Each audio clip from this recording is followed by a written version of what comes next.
ഇത് മാസ് മോട്ടോഴ്സിൽ നിന്നാണ് നമ്മുടെ ഹീറോൻ്റെ ഗ്ലാമർ വണ്ടി വർക്കിന് കയറ്റിയിട്ടുണ്ട്. അതിനകത്ത് നമുക്ക് പറഞ്ഞേക്കുന്ന കംപ്ലൈൻറ്റ് ഒന്ന് ബ്രേക്ക് ജാമിങ് ഉണ്ട്, പിന്നെ അതേപോലെ ചെയിൻ ലൂസായിട്ടുണ്ട്, ഹോൺ ചെക്കപ്പ്, ഓയിൽ ചെക്കപ്പ് അതൊക്കെയാണ് പറഞ്ഞത് കേട്ടോ. അപ്പോൾ നമ്മളതിൻ്റെ ഡിസ്ക് ബ്രേക്കിൻ്റെ ഭാഗം നമ്മൾ ചെക്ക് ചെയ്ത് നോക്കുമ്പോൾ അതിൻ്റെ ഡിസ്ക് പാഡ് ഫുള്ള് തീർന്നിട്ടേ, ബ്രേക്ക് പാഡ് ഫുള്ള് തീർന്ന് പ്ലേറ്റിൽ പിടിച്ച് കിടന്ന് കൂടിയിട്ട് ഡിസ്ക് പ്ലേറ്റ് അടക്കം കംപ്ലൈൻറ്റ് വന്നേക്കാണ്. അപ്പോൾ നമുക്ക് അതിൻ്റെ ശരിക്കും ഇതിൻ്റെ ഈ കാളിപ്പർ അസംബ്ലിയുടെ പിസ്റ്റൺ അടക്കം നല്ല രീതിയിൽ ടൈറ്റ് വന്നേക്കണുണ്ട്. നമ്മളത് ഫുള്ളായിട്ടൊന്ന് അഴിച്ച് ക്ലീനിങ് നടത്തുന്നുണ്ട്.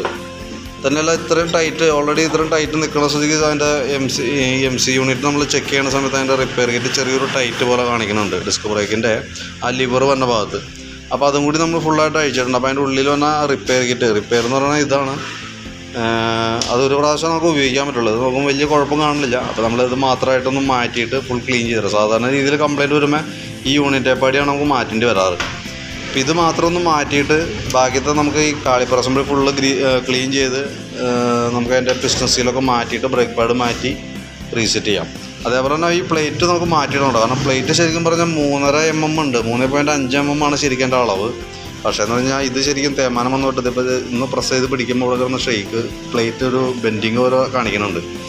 അപ്പോൾ ഡിസ്ക് ബ്രേക്കാണ്, അത് റിസ്ക്കാണ്. അപ്പോൾ അതുകൊണ്ട് തന്നെ നമുക്ക് പ്ലേറ്റും പാഡൊക്കെ മാറ്റിയിട്ട് ഈ പ്ലേറ്റും കൂടി കൂടുതൽ മാറ്റി കളയട്ടോ, അതാണ് സേഫ്. അതല്ലെങ്കിൽ എന്തെങ്കിലും ഫ്രണ്ട് ബ്രേക്കാണ് നമ്മൾ കയറി പിടിക്കുന്ന സമയത്ത് എന്തെങ്കിലും വന്നാൽ ജാമിങ് എന്തെങ്കിലും കാണിച്ചാൽ അത് വലിയ ബുദ്ധിമുട്ടാവും.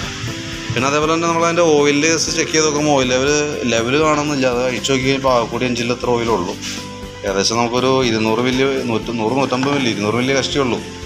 അപ്പോൾ അതിൻ്റെ എഞ്ചിൻ ഓയിൽ മാറുന്നുണ്ട്. കാരണം ഓയിൽ ചേഞ്ച് ശരിക്കും പറഞ്ഞാൽ 3000 കിലോമീറ്റർ ബേസ് ചെയ്തിട്ടാണ് മാറേണ്ടത്. ഇത് എനിക്ക് തോന്നുന്നു കുറേ വൈകിട്ടുണ്ട്.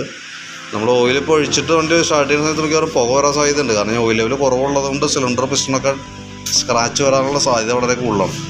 അപ്പോൾ ഒരു പക്ഷേ പുകയുടെ പ്രശ്നം കാണിച്ചേക്കാം കേട്ടോ. കാരണം ഓയിലില്ലാത്തത് കൊണ്ടാണത്, പുകയുടെ പ്രശ്നം കാണിച്ചേക്കാം. പിന്നെ ചെയിന് അത്യാവശ്യം ലൂസ് ഉണ്ട്, അത് നമുക്ക് ടൈറ്റ് ചെയ്യാനുള്ളൂ. ചെയിൻ സ്പോക്കറ്റ് വലിയ പഴക്കമില്ല, പുതിയ സ്പോക്കറ്റാണ്. ഇത്ര ആയിട്ടാണ് നമുക്ക് വണ്ടിക്ക് വർക്കുമായി ബന്ധപ്പെട്ട് നമുക്ക് ചെയ്യേണ്ടി വരുന്നത്. അപ്പോൾ ഞാൻ അതിൻ്റെ ഒരു എസ്റ്റിമേറ്റ് നോക്കിയിട്ട് അതിൻ്റെ ഡീറ്റെയിൽസ് വാട്സാപ്പിലേക്ക് ഇട്ടേക്കാം.